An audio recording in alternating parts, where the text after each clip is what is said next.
sasagutin punto por punto itong ikinakalat na chismis ng Seventh-day Adventist na ang simbahang katoliko daw ay sulpot. Meron siyang 5 batayan kung bakit sulpot ito. Sa pagsagot niya kay Bro Dens, sa video ni Bro Dens.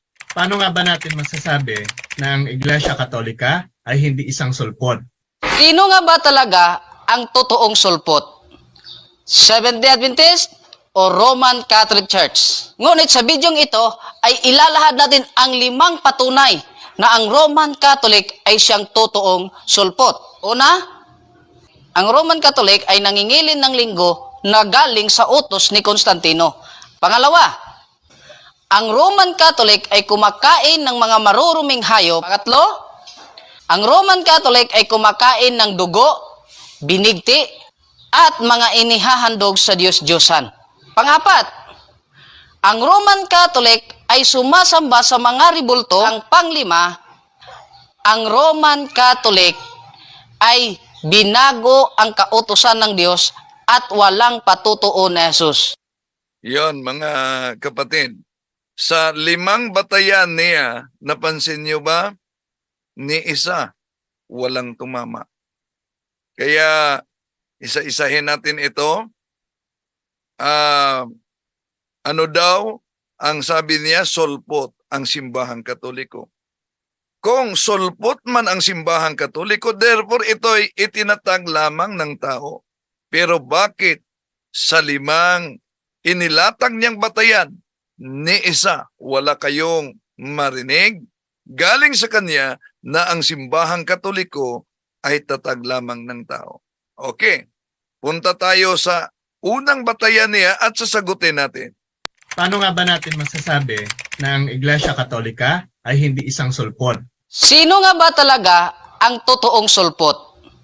Seventh-day Adventist o Roman Catholic Church? Palagi nating naririnig sa mga Roman Catholic na tayong mga Seventh-day Adventist ay sulpot daw.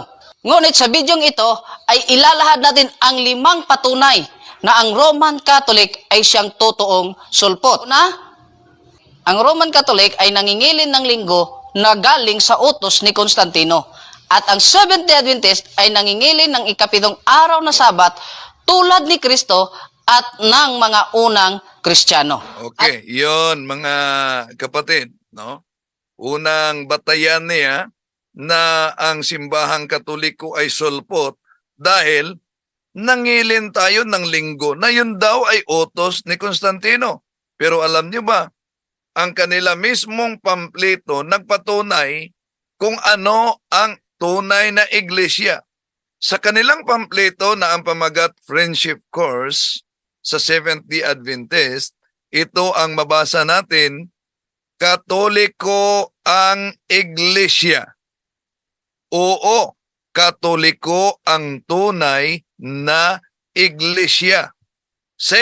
Baka aangkinin naman ito ng Seventh-day Adventist dahil ang salitang Katoliko universal, therefore sila na Seventh-day Adventist ay lumalaganap, Katoliko din sila. Mali. Bakit?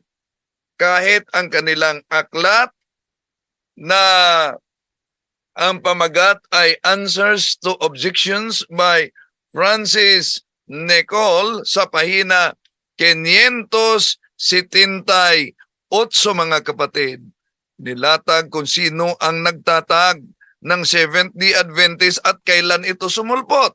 Ito ang ating mabasa. Answers to Objections by Francis de Nicol, page 578. Where and when did the Seventh-day Adventist movement begin in America in 1844? Who were the first leaders in the Seventh-day Adventist movement? Unquestionable. They were James White, Mrs. White, and Joseph Bates. So, sa kanila itong aklat, mga kapatid. Sa kanilang pamplito, pinatunayan na ang Iglesia Katolika ay tunay na iglesia, samantalang ang sa kanila ay tatag lamang nila ni Ellen Goldwhite. Anong batayan? Na Saturday ang araw na pahinga daw dahil sa Lucas 4:16 na binasa nila. Siya'y napanasaret na kaniyang nilakhan at ayon sa kaniyang kaugalian, siya'y pumasok sa sinaguga ng araw ng Sabat at nagtindig upang bumasa. Lucas 4:16. Datapwat sila, pagkatahak sa Perga, ay Okay. Punta muna tayo sa Lucas Kapitulo 4:16 dahil ito'y aangkinin din. Abay, parang squatters, no? Inaangkin na Sabadista ang ating Panginoon Jesucristo, isdee, dahil pumasok sa sinagoga. Yun po bang sinagoga ay sa Sabadista? Hindi, sa mga Hudyo. Aba, squatters talaga, di po ba? O sa mga Hudyo yon. At di lang yan, tandaan ninyo, pag makatagpo kayo ng ganito, ginagamit ang Lucas Kapitulo 4:16 na pumasok ang ating Panginoon Jesucristo sa araw ng Sabado sa sinagoga at ang konklusyon nila ay Sabadista. Tanong niyo mga kapatid, kung si Kristo'y Sabadista, yun bang nasa loob ng sinagoga ay Sabadista? Talagang ang sagot nila ay Sabadista. Kaya kasama niyo ba? Talagang kasama nila. Pero ano po ba ang mabasa natin kung ituloy pagbasa sa 28:30 ng Lucas na ginagamit nila? Ito ang mabasa natin. Nagalit ang lahat ng nasa sinaguga nang narinig ito.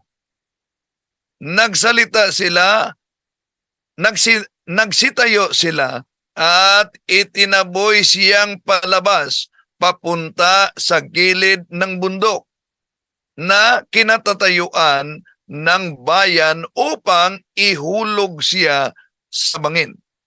Ngunit dumaan siya sa kaligitnaan nila at umalis.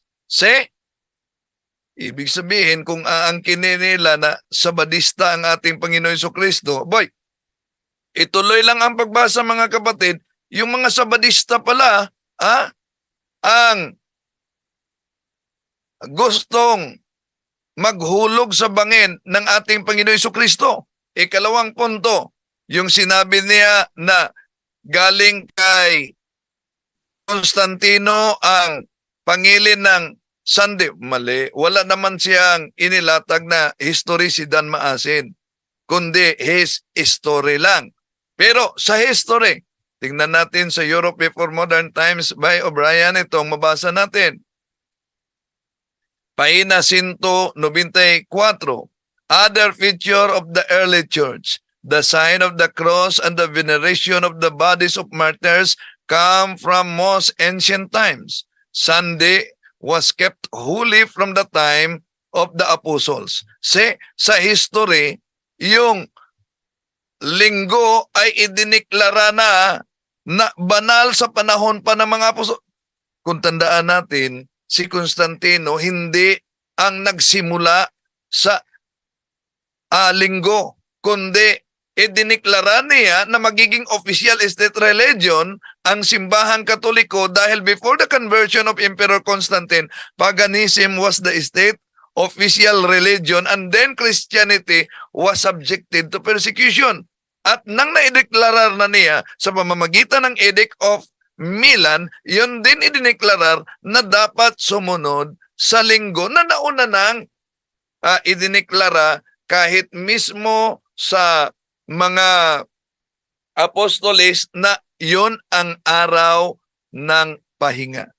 At pinatunayan sa Aklat ng Seventh-day Adventist, The Almost Forgotten Day by Mark Penley, sa pahina 95, ito ang mabasa natin mga kapatid. Question: Does the New Testament teach that the disciples worshipped on the first day of the week?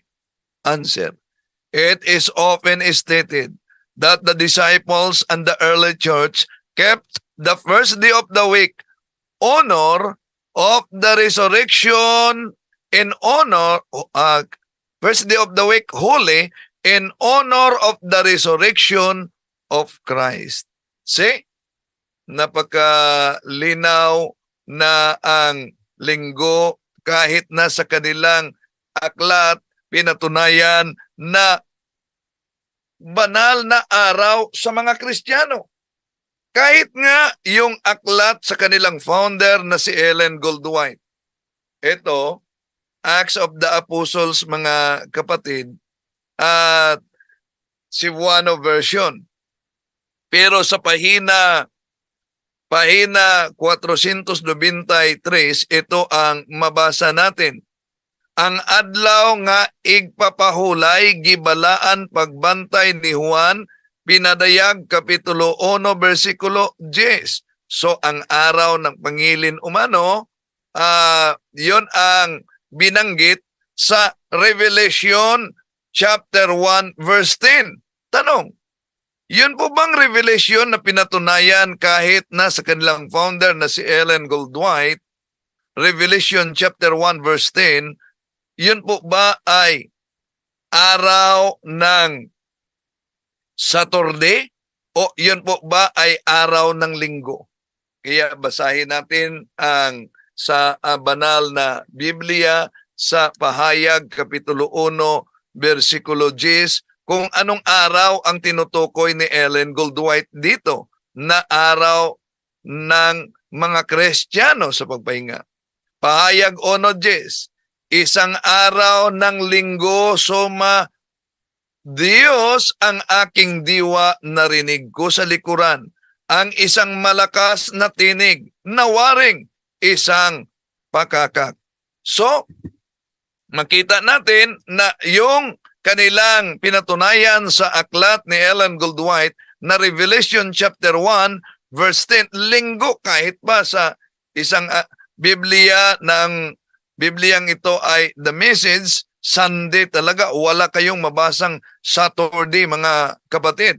Ito, it was Sunday and I was in the Spirit praying. I heard a loud voice behind me, trumpet clear and cursing. So napakalinaw, mga kapatid, na palpak naman ang kanilang mga aklat. Kaya kung tingnan natin ang mabasa sa Ledyard Translation Bible, napakalinaw ang mabasa diyan. I was worshiping on the day of rest when I heard voice behind me. Day of rest. Kung sa Spanish, yo voy en el espíritu en el día del domingo. Pero tanong, ang Seventh-day Adventist, kailan na itatag? Napakalinaw sa aklat na ito, 1844. Sinong nagtatag? Dagdagan natin sa isa pang aklat nila, mga kapatid. Ang pamagat, Seventh-day Adventist believe a biblical exposition of 27 fundamental doctrines, page 200. Imagine nyo, mga kapatid, 1844 na tatag. 1846, tinanggap nila na Saturday ang araw ng pahinga. Isip-isip naman kayo, mga kapatid, pag may time, ha? Kaya, mabasa ba natin sa Biblia, letra por letra, na ang Sunday ay Christian Sabbath? Gamitin natin ang paraphrase on the Acts of the Apostles. Ito po ang mabasa natin, mga kapatid, sa Gawa Kapitulo 20, versikulo 7. Ito ang mabasa natin. The left of the 7 days, and we carried there, was the first day of the Jewish week, appointed by the apostles to be the Christian Sabbath or Lord's Day, in memory of Christ's resurrection. So, ang Revelation chapter, ang Gawa Kapitulo 20, versikulo 7, ito'y tinatawag na Lord's Day. Ito'y tinatawag na Christian Sabbath. Kaya, palpak na naman ang ating mga kapatid sa kanilang pagpatunay na ang simbahang katoliko daw ay sulpot na iglesia. At di lang yan. Ano pa ang batayan kung bakit ang simbahang katoliko ay sulpot? Eto, wala talaga siyang itinuturo kung kailan sumulpot ang katoliko. Anong taon? Sino ang nagtatag dito? At saan mabasa? Bagkus, ang kanyang sinabi, Hello guys, hi sa mga pastor, sa mga sabalista. Dahil bago sa At ang Seventh-day Adventist ay hindi kumakain ng mga maruruming hayop kagaya ng mga unang Kristiyano. di daw kumain sila kagaya ng unang Kristiyano. Inosente nga ba talaga sila? Na una, yung founders nila noon, sila si James White, sila si Ellen Goldwhite, kumakain ng baboy. Pork nga. Ano po ba yung pork na nakasulat sa kanilang magazine? Tinidor? Oh. Eto, mga kapatid, unahin natin ang sulat sa pagtutol mismo ni James White tungkol sa paglabas nitong doktrina nila na bawal ang pagkain ng baboy. Ito, pansinin ninyo ang kanyang pagtutol dito, mga kapatid. Kay James White, ito, isa sa mga founders ng Seventh-day Adventist, The Present Truth. Sa November 1850, number 11, volume 1, James White, ito, some of our good brethren have added swine's flesh to the catalog of things forbidden by the Holy Ghost.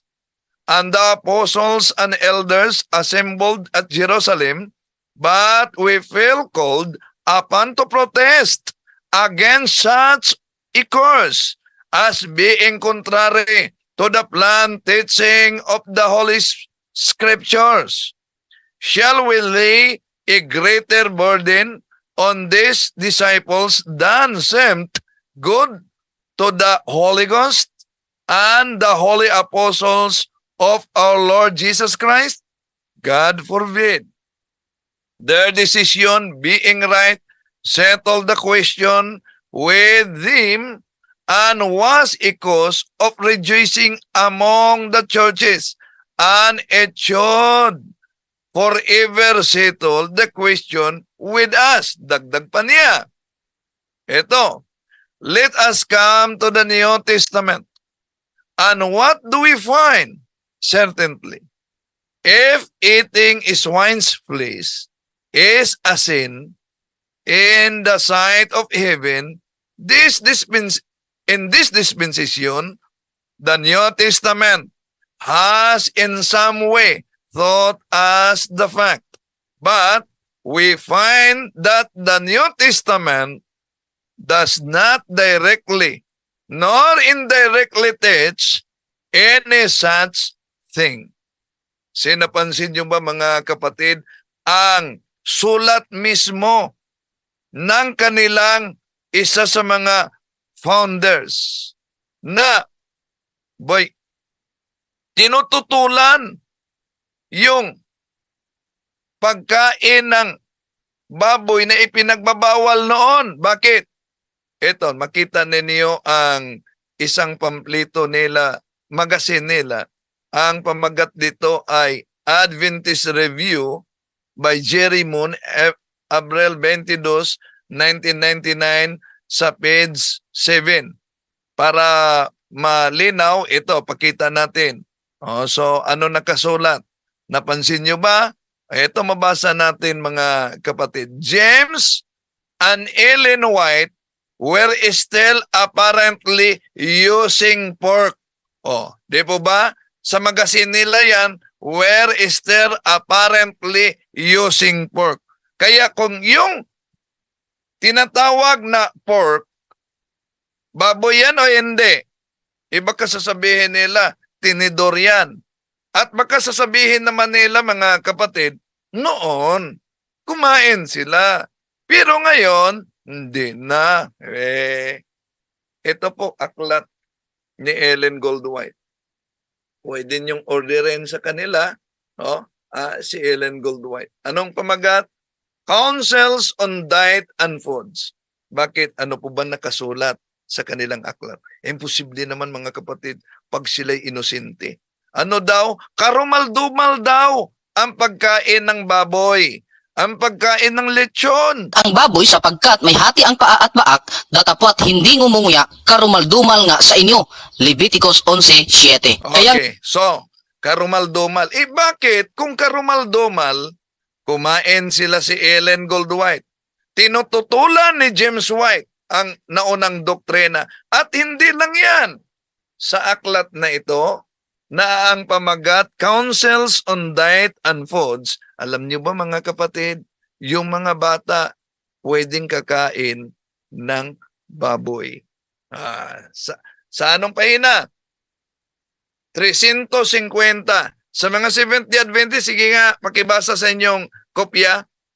Tingnan ninyo. Ito, pakita ko sa inyo mga kapatid. Anong mabasa? Pahina 350. Children are allowed to eat flesh meats, spices, butter, cheese. Uy, may pork. Anong lusot nila ditong pork? Ito po ba'y tinidor? Nakasulat yan sa kanila. Ito, si Ellen Goldwhite. Kaya isip-isip naman mga kapatid, na ang ating mga kapatid sasabihin talagang karumal-dumal. Pero, pansinin natin, sa Biblia, mga kapatid, sa Gawa, Kapitulo 10, versikulo 10 hanggang 16, ito ang mabasa natin sa salita ng Diyos. Siya ay nagutom at ibig na niyang kumain. Ngunit, samantalang sila ay naghahanda sa kaniyang kalalagyang tulad ng nanaginip, isang pangitain ang bumaba sa kaniya. Nakita niyang bukas ang langit at may isang kagamitang bumaba sa kaniya. Ito ay gaya ng isang malapad na komot na nakabuhol ang 4 na sulok at bumaba sa lupa. Naroon ang lahat ng uri ng mga hayop na may 4 na paa. Naroon din ang mababangis na hayop at ang mga gumagapang sa lupa. Naroon din ang mga ibon sa himpapawid. Dumating sa kaniya ang isang tinig, "Tumindig ka, Pedro, kumatay ka at kumain." Ngunit sinabi ni Pedro, "Hindi maaari, Panginoon, sapagkat kailanman ay hindi ako kumain ng anumang bagay na pangkaraniwan at marumi." Muli niyang narinig ang tinig sa ikalawang pagkakataon, "Anumang nilinis ng Diyos ay huwag mong ipalagay na pangkaraniwan." See? Napakalinaw mga kapatid. Kaya, paano tutulan ng Seventh-day Adventist na karumal-dumal ang baboy, samantalang ang aklat ni Ellen Goldwhite, ang mga bata pwedeng kakain ng baboy. Okay? So, hindi lang yan. Ano pa ang batayan nila na ang simbahang Katoliko daw ay sulpot? Ito. Ang Roman Catholic ay kumakain ng dugo, binigti, at mga inihahandog sa Diyos-Diyosan. Dahil sa dinuguan. Maunay guys. Maunay, pastor, maunay baboy, pastor. Pwede lang kami, pastor. Ang Seventh-day Adventist ay hindi kumakain ng dugo, binigti, at ang mga inihandog sa Diyos-Diyosan tulad ng mga unang Kristiyano. Bago dyan mga kapatid, una, wala tayong tutol na yung paghandog sa mga Diyos-Diyosan ay mariing ipinagbabawal. Kaya nga, Tayong mga Katoliko, tinatawag natin yung occultism. Bawal natin. Nangunguna talaga ang simbahang Katoliko diyan, mga kapatid, no? Catechism of the Catholic Church 2116, 2117, bawal talaga yung mga diwata-diwata. Pero ang tanong, yun po bang dugo o yung dinuguan ay mariin bang ipinagbabawal ng Diyos gaya sa turo ng mga Seventh-day Adventist? Hindi lang Seventh-day Adventist, dating daan, Saksi ni Jehovah, at kahit Iglesia ni Cristo pa. Ano ang kanilang batayan para sabihin lang bawal talaga yan? Una, batayan nila mga kapatid ay ang Leviticus Kapitulo 17, versikulo 11. The life of every living things is in the blood, and that is why the Lord has commanded that all blood be poured out on the altar to take away the people's sins. Blood, which is life, takes away sins. Yon ang mabasa natin na, at may utos pa na kanilang ginagamit dito, ang Deuteronomio Kapitulo 12, versikulo 23. Ito ang mabasa mga kapatid. But be sure, you do not eat the blood, because the blood is the life, and you must not eat the life. So, kaya, batay sa ginamit nila na ito, yon, sinabi nila, mariing ipinagbabawal talaga ang pagkain ng dugo o dinuguan. So wala tayong total dyan sa mabasa mga kapatid. Pero ang tanong, bakit tayo kumain? Applicable pa ba ang naturang talata sa lumang tipan sa bagong tipan? Kung tandaan natin mga kapatid, bakit ipinagbabawal? Dahil sa lumang tipan, yung dugo ay ginagamit na pangtubos ng mga kasalanan ng mga tao na ginagawa mismo ng mga paring Hudiyo sa pamamagitan ng pag-alay sa Diyos sa katawan ng hayop at sa dugo na siyang ibuhos sa altar. Yon ang mabasa natin sa Leviticus Kapitulo 11, Kapitulo 17, versikulo 11 mga kapatid. Ito ang mabasa. And that is why the Lord has commanded that all blood be poured out on the altar to take away the people's sins. Blood, which is life, takes away sins. Yon ang mabasa natin batay sa ginawa mismo ng mga kapariang Hudiyo. Pero, sa pagdating ng ating Panginoon Jesucristo sa bagong tipan, may pagbabago sa lahat mga kapatid dahil siya na mismo at ang dugo niya, si Kristo mismo ang huling sakripisyo para matubos ang kasalanan ng lahat ng tao gamit mismo ang kanyang banal na dugo. Ito ang mabasa natin sa Hebrews chapter 13 verse 12. Jesus also died outside the city in order to purify the people from the sin with His own blood.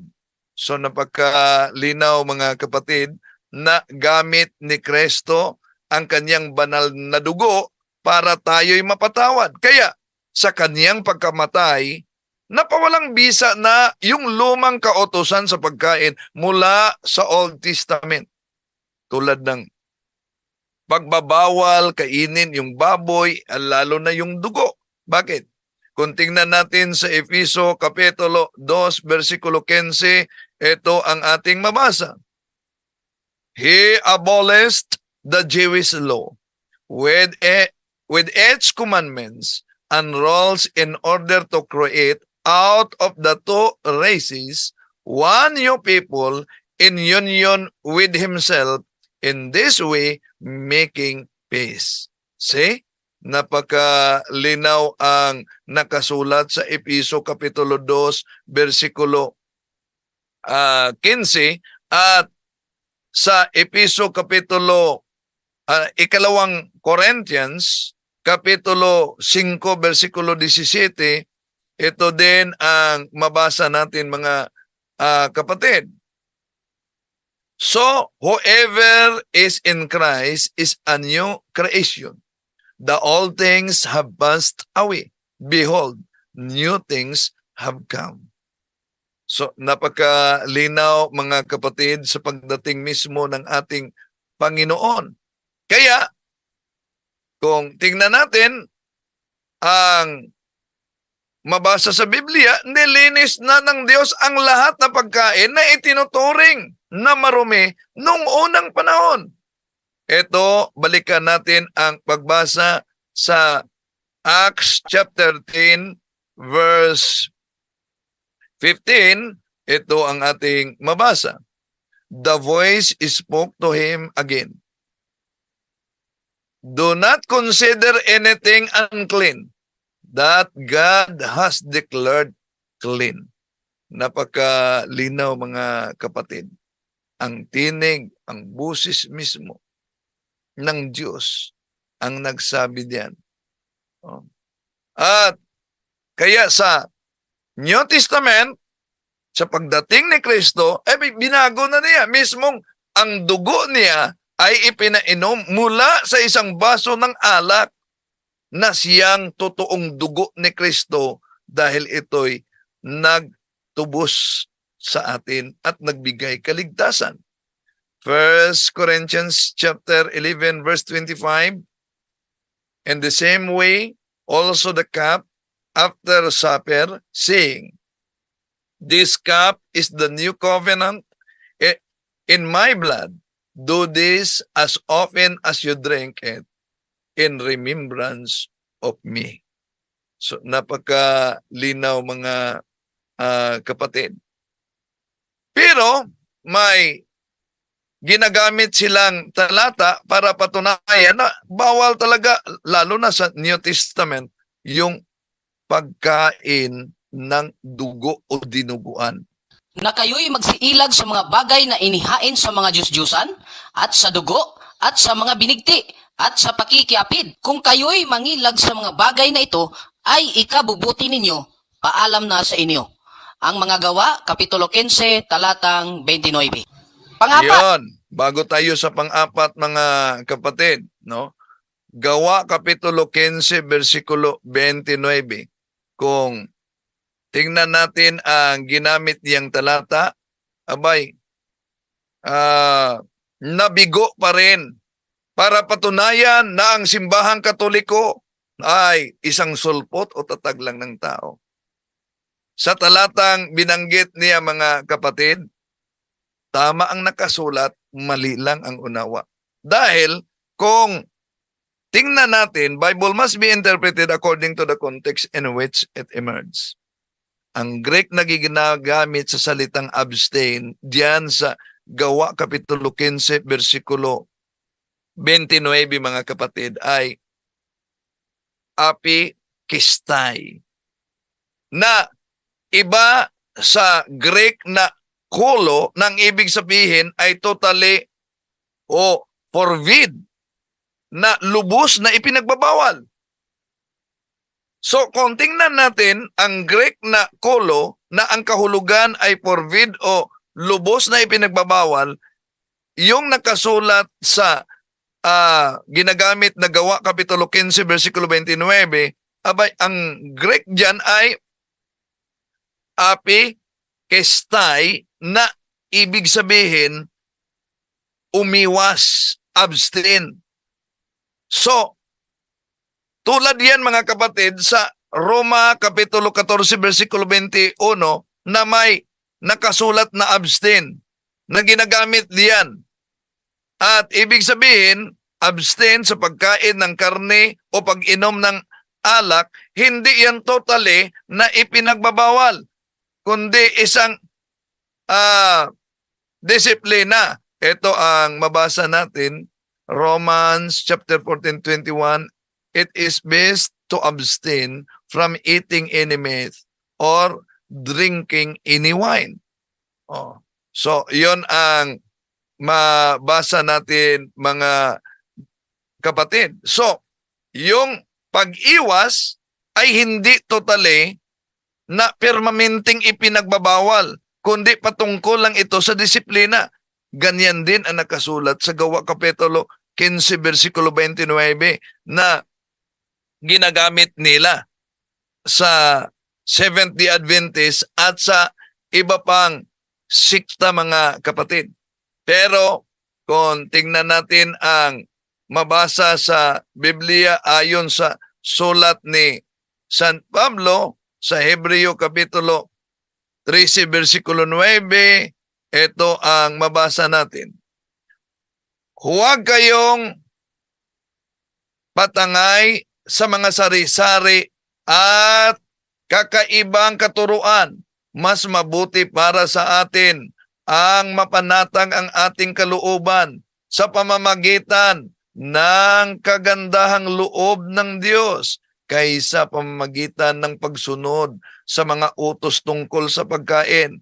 Ang mga sumusunod sa mga utos na iyan ay wala namang matamong pakinabang. Ano daw? Walang matamong pakinabang ang sumusunod sa utos na yan.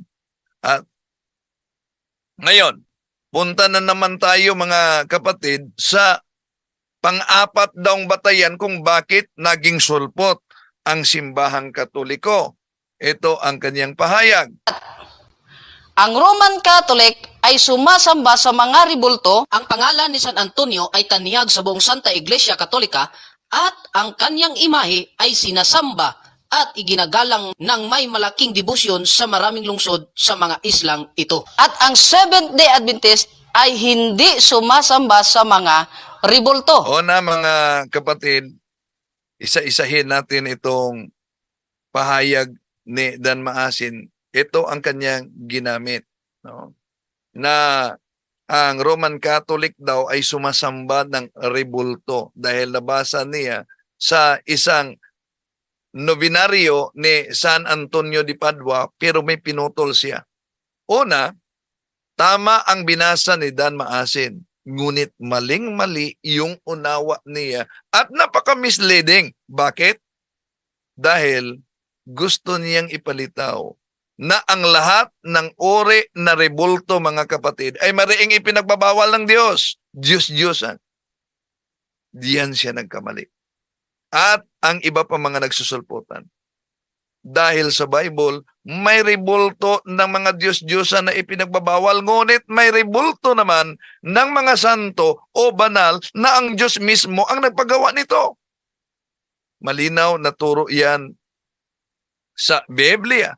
At ano po bang bahagi na kanyang binasa, ngunit pinutol? Ito pakita ko pahina 5 sa naturang nobenaryo. Ito Cebuano ito, o gisangyaw nga santos ni Papa Gregorio IX. Ibig sabihin, ipinangaral na santo ni Papa Gregorio IX o gilakip pagsulat sa lista sa mga santo o konfesores at sinali sa pagsulat sa talaan ng mga santo at mga konfesores ang ngalan ni San Antonio. Ang pangalan ni San Antonio gibantog sa tibuok Santa Iglesia Katolika. Naging dakila sa buong Santa Iglesia Katolika og ang iyang larawan gisimba at ang kaniyang imahen ay sinamba. Yon ang mabasa. So, anong punto diyan? Sa iniwasan niya na ipinangaral na santo, hindi sinabing ipinangaral na Diyos. Ikalawa, ang opisyal na aral ng simbahang Katoliko, hindi natin sinamba bilang Diyos ang mga santo. Nandiyan yan sa aklat ni Monsignor Luis Moro sa pahina 220, we do not worship the saints. We only honor them as special friends and servants of God. We adore God alone. Pero ang tanong mga kapatid, kung sinabing we do not worship the saints, sa aklat ni Monsignor Moro na Our Catholic Faith, page 220. Ibig bang sabihin, nagsusuwagan na yung aral ng simbahang Katoliko batay din sa nobinaryong binasa ni Dan Maasin na yung imahe ni San Antonio de Padua ay ating sinamba? Walang contradiction mga kapatid sa dalawang aklat. Di lang lubos na unawaan ng Seventh-day Adventist na nagamit sa naturang aklat mga kapatid. O kaya'y pilit talaga niyang hindi unawain para lang makatira sa simbahang Katoliko. Bakit? Dahil kahit sa Bible, nabasa kasi niya ang salitang worship. Pag mabasa ninyo ang salitang worship, ibig ba sabihin yung worship pag Diyos na? Mali. Sa Bible mismo ang salitang worship. May nangangahulugang veneration o paggalang. Ang salitang worship ay hindi ibig sabihin pagsamba na sa Diyos. Ang salitang worship, mga kapatid, kahit sa Bible, ay by degree ito. May worship na veneration o honor at may worship na adoration, pagsamba sa Diyos. Halimbawa, kayong worship na ginagamit yan ay tinatawag sa simbahang Katolikong veneration. Ito ang sinabi ni Monsignor Moro sa kanyang aklat, My Catholic Faith, page 191, we honor sacred images in order to show our veneration for the person that represent, not to adore them as gods. So, napakakalinaw.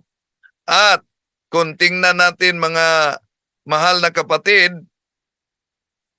ang kanilang maling akala na ang salitang worship ay adoration na, diyan sila nagkakamali. Dahil may worship kahit sa Biblia na ang kahulugan ay honor, ang ibig sabihin ay veneration. Halimbawa, 1 Chronicles chapter 29 verse 20. And David said unto the congregation, Now bless the Lord your God. And all the congregation blessed the Lord God of their fathers, and bowed down their heads, and worshipped the Lord and the King. So napansin nyo ba? Worship. Dahil po ba ginamit yan, worship the Lord and the King, ang King, Hari, ay dapat sambahin bilang Diyos. Ang worship na ginamit yan, batay sa Good News Bible Translation, ay honor. Ito ang mabasa natin sa naturang talata using the Good News Bible. Then David commended the people, praise the Lord your God, and the whole assembly, praise the Lord, and the God of their ancestors, and they bowed low and give honor to the Lord and also the King. So napakalinaw mga kapatid. Kaya, palpak na ang kanilang batayan na ang simbahang Katoliko ay ano daw? Sulpot. Dahil ito'y sumasamba ng larawan ng mga santo. Mali. Exodo Kapitulo 20, talatang 4 hanggang 6, huwag kang gagawa ng imahin ng anumang nilalang na nasa Yan ang kadalasan na mapakinggan natin mga kapatid. Pero alam natin na sa Harper's Bible Dictionary, napakalinaw. All idols are images, but not all religious images are idols. Napakalinaw mga kapatid na hindi lahat na mga imahin o larawan ay Diyos-Diyosan. Bakit? Ang templo ng Diyos ay may monumento. at sa harap ng templo ng Diyos na may monumento ng mga banal, yuyukod at luluhod mismo ayon sa Biblia. Ito ang mabasa natin sa Isaiah chapter 56 verse 5. Then I will set up a monument in the area of my temple. Meron talagang monument in the area of my temple. Tanong, kung sila ba'y luluhod at yuyukod, saan sila haharap? Mga Awit, Kapitulo 138, versikulo 2, sa harap ng iyong templo, yuyukod at gagalang ako. Ibig po ba sabihin, dahil may banal na larawan o imahen sa templo ng Diyos, yun ay Diyos-Diyosa na? Kaya isip-isip naman. Kahit na sa Isaiah chapter 19 verse 19, ito mabasa natin. In that day, there will be an altar to the Lord in the heart of Egypt, and a monument to the Lord on its border. See? Kaya ingat kayo sa mga walang imahe, mga kapatid. Ang templo ng Diyos, mula pa sa Biblia, merong larawan. Pero yung templo nila, walang larawan, budiga lang yan ng pirated na sekta. Panghuli, Ang Diyos ay mapanibuguing Diyos. At ang panglima, ang Roman Catholic ay binago ang kautusan ng Diyos at walang patutuo na Jesus. At ang Seventh-day Adventist naman ay sumusunod sa utos ng Diyos at may patutuo na Jesus at ito yung Espiritu. okay, tingnan natin kung sino ang may patutuo ng Diyos. Di po ba, nabasa natin sa kanilang sariling aklat, ito po mga kapatid, sa kanilang sariling aklat mismo, na ang Panginoong Hesukristo talaga ang nagtatag sa tunay na iglesia. Ito, basahin po natin ang kanilang aklat, The Elders Handbook. So, sino ang nagtatag ng iglesia? Ito, makita ninyo. Ang ating Panginoong Hesukristo ang nagtatag ng iglesia. Ngayon, kung ang ating Panginoong Hesukristo ang nagtatag ng iglesia, sino ang tunay na iglesia? Batay sa pamplito ng Seventh-day Adventist Friendship Course, ito ang mabasa natin. Katoliko ang iglesia. Oo, Katoliko ang tunay na iglesia. Sila mismo ang nagsabi niyan. Katoliko ang tunay na iglesia. Ngayon, ang SDA, sino ang nagtatag ng SDA? Ibalikan natin ang kanilang aklat. Ito mga kapatid, kung sino ang nagtatag ng SDA. Where and when did the Seventh-day Adventist movement begin? In America in 1844. Who were the first leaders in the Seventh-day Adventist movement? Unquestionable. They were James White, Mrs. White, and Joseph Bates. Ngayon, kung sila ang nagsunod talaga sa kautusan ng Diyos, merong babala ang ating Panginoong Hesukristo, mga kapatid, na may lilitaw na bulaang propeta. Ito sa San Mateo 24:24-25. Ito ay sapagkat may lilitaw na mga bulaang Mesiyas at mga bulaang propeta. Magpapakita sila ng mga dakilang tanda at mga kamanghamanghang gawa upang iligaw kung maari kahit ang mga hinerang. Narito, ipinagpauna ko na itong sabihin sa inyo. Yon ang babala ng ating Panginoong Hesus. Ano po ang kaugnayan diyan? Dahil may aklat ang Seventh-day Adventist na ang may akda, si Ellen Goldwhite. Kaya, nagtaka talaga tayo, mga kapatid, anong espiritu ang nag-guide nila dito? Ito, Cebuano, mga Seventh Day Adventist, basahin nyo. Siguradong may kopya kayo nito. Anong sabi dito? Basahin ko muna mga kapatid sa Cebuano, ha? Gitag na kini ni Jesus. Hinula nito ni Jesus. Sa kasayuran nga isyo bahin sa tagna mahimong labing dako nga pagsuta alang sa kanila sa katapusang mga adlaw og manggula ang daghang mga bakakong manalagna og magpasalaag sa kadaghanan. Mateo 24:11. Alang sa dugang pagpasantop gihatag sa Dios kini nga mga pulong ngadto kang Juan nga mga hinigugma. Dili ninyo tuuhan ang tanan na mga espiritu, apan sulayin ninyo ang mga espiritu kung iya ba kini sa Dios. Kay daghang bakakon na mga manalagna nga manungha sa kalibutan. Maraming mga huwad na mga propeta lilitaw sa buong mundo.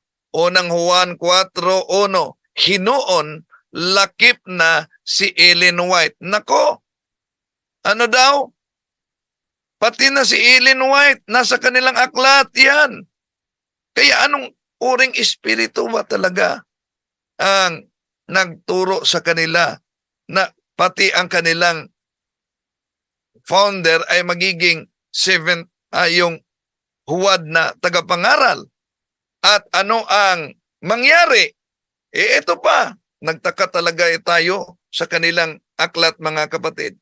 Ito, the last day events, Ellen J. D. White pa rin ang may akda. Tingnan nyo.